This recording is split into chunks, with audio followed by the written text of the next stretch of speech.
Hello. Hello. हा, बोला. कोण बोलतोय? शेठ, तुम्हाला एक पत्र पाठवलं होतं, मी बघितलं का तुम्ही?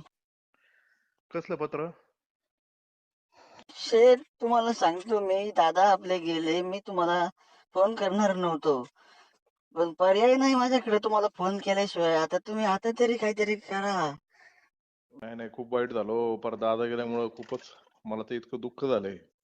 काय आम्ही बघतोय तुमचं किती परिस्थिती बेकार झालेली आहे. आम्हाला आता कसं सांगायचं सांगा. या सगळ्या लोकांना तुम्ही एवढं मोठं केलंय. अक्षदा मांडे, अजिंक्य गोलप, तर पांडुरंग पवारला तुम्ही बाईट बघितली नाही. तुम्ही तिकडे गेले होते अजितदादाच्या अंत्यविधीला. हो. इकडं माणूस भांडवल करायला लागलाय. काय करायचं सांगा आता तुम्ही. पण लाज नसल्यासारखं सांगतोय इथं. मला अजित दादा बरोबर बोलणं झालं. काय झालं म्हणलं, म्हणतो बोलतो कुठे आहे. याला माघार यायला सांगितलेली होती. माघार दादानी फोन करून, नालायक माणूस आहे.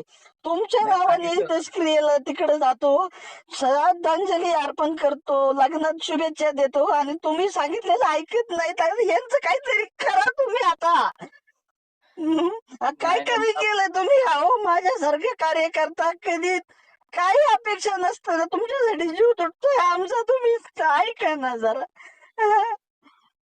काय नाही करायचं सांगा तुम्ही. अहो, काय कमी केलं आमच्यासाठी? आम्ही तुमच्या दारात कधीच उभं नाही काही मिळावं म्हणून, तरी तुमच्यासाठी, मोठ्या साहेबांसाठी आमचा जीव तुटतो. तुम्ही ना सर्वसामान्य माणसासाठी ह्या नालायक लोकांना काहीतरी करा. तुम्ही बोला आता. तो अजिंक्यला काय कमी केलं? पोरासारखं सांभाळलं तुम्ही सगळ्यांनी. त्याला काय कमी केलं होतं तुम्ही त्यांना? काय आता मला तुम्ही तिथं निर्णय घ्या, नाही तर सांगतो तुम्हाला आम्ही. ह्या लोकांना पाडल्याशिवाय सोडणार नाही. तुम्ही निर्णय घ्या.